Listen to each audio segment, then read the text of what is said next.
I'm Catherine Alford from millennialhomeowner.com. At millennialhomeowner.com, we help millennials become smarter, happier homeowners. Remember, millennials, it's our time.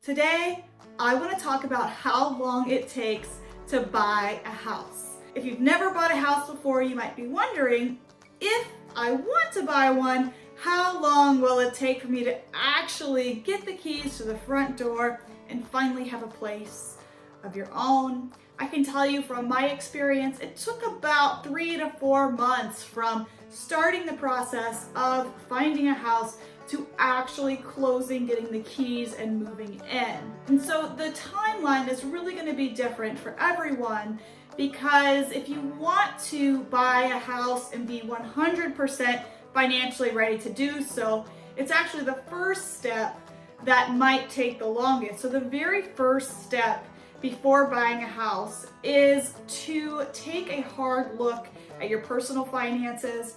That includes getting a copy of your credit report from annualcreditreport.com. You're entitled to one free credit report every year from each of the 3 major credit bureaus. When you get your credit report, you really want to look close to the top at a section called Adverse Accounts. That is where you're going to see if you're in collections for any reason, or if you owe debt to anybody that you haven't paid back. And you might be thinking that you pay your bills and you don't have any problems there, but I actually had a public library send me to collections in grad school because I didn't return an audiobook, and I had no idea, because I finished grad school and moved to a different city, and they sent me all these notices to my old apartment. Anyway, they sent me to collections, and I found the audiobook and all my stuff, and then I mailed it back to them and they took it off. So you might be really responsible with your money, and you still might have something adverse on your credit report that you just don't know is there. So that's a really important thing to check, because when you're buying a house, lenders are absolutely going to be looking through your credit and asking you questions about tons of things. So it's good to know what's on your credit report. And you can also make sure that you have a good credit score. And if you don't, it's time to work on it. So for some people, they might take 6 months to a year to work to improve their credit score, work to get those adverse accounts cleaned off their credit report, and then they'll be ready to move to the next step of buying a house. And then some of you might get those things, and you can check your credit report. You can check kind of what your credit score is on services like Credit Karma or Credit Sesame. They actually show you your Vantage score, which is something that's different from a FICO score, but it will give you a ballpark estimate of what your credit score is. And also, some credit cards offer a FICO score as one of their benefits. Some credit cards will send you your FICO score every month. And so there's a couple different ways to find out your credit score, but you should never pay to find it out. There's too many free tools available that can at least show you where you stand. And to get the best interest rates on a house, you really need a 750 or above. So you really need an excellent credit score to get the absolute best interest rates out there, which we recommend, because even savings of 0.5% or 1% on interest rates can save you thousands of dollars over the course of a mortgage. So that's really the first step to buying a house. And so when you ask us, how long is it going to take me to buy a house, this first step is really going to determine how long it takes. You really want to be in the best financial shape of your life before buying a house, because it is such a big purchase and such a big deal. So once you get all that sorted, the next step is to save a down payment. And again, the step could take some time. Some people save for months to make sure that they have a good down payment on their house. If you're able to make a 20% down payment on your house, you can avoid something called private mortgage insurance. And that's really insurance that you're paying to protect the bank, because when you don't have 20% down on a home, you are considered a riskier buyer to the bank. But we really, if you can't save 20%, we really want you to save at least 10% to buy your home. So that takes time for people. People have to decide, look through their expenses, decide if they want to cut something out, and decide if they need to maybe work extra to meet this goal, work some overtime.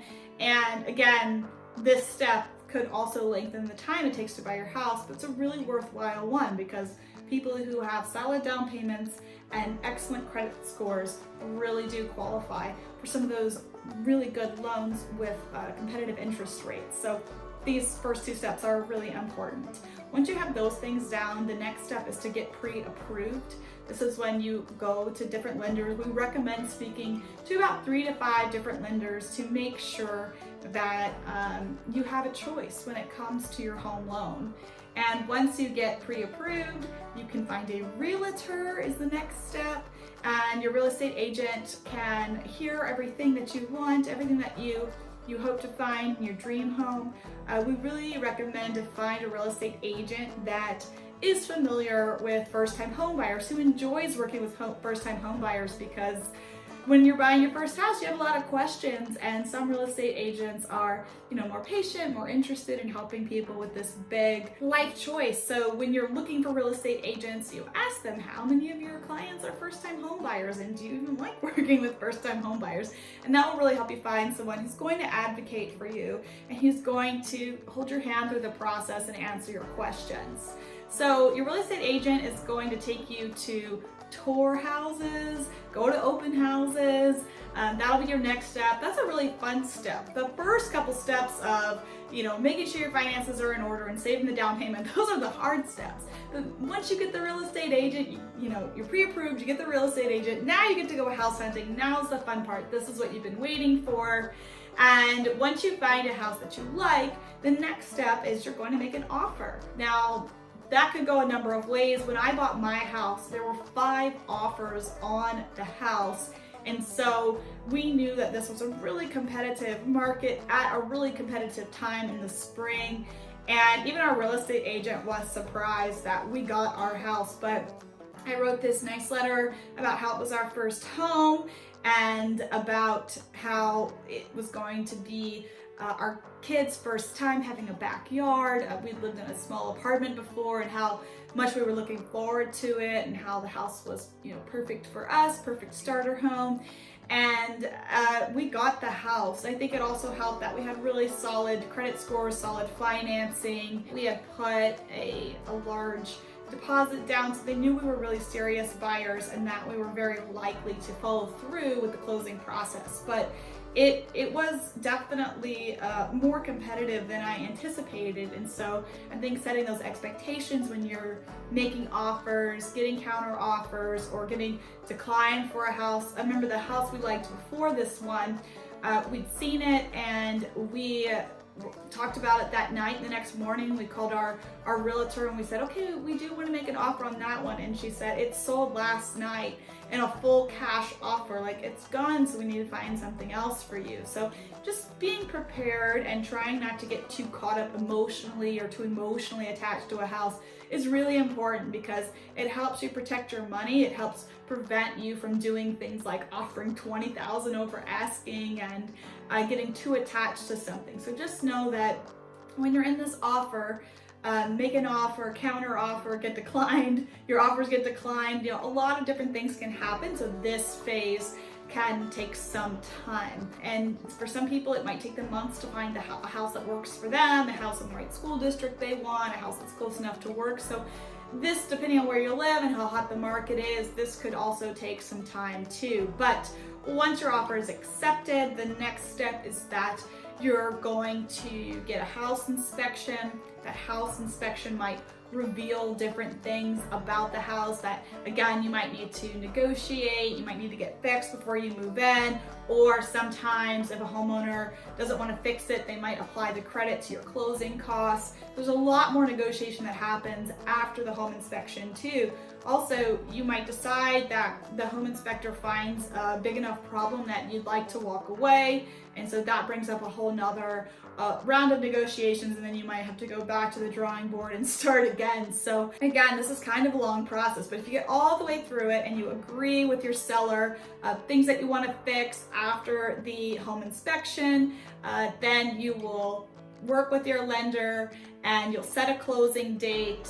and you'll all meet at the closing date, which could take a few weeks. I think ours, it took about a month or a month and a half from the time we agreed on everything to the closing date.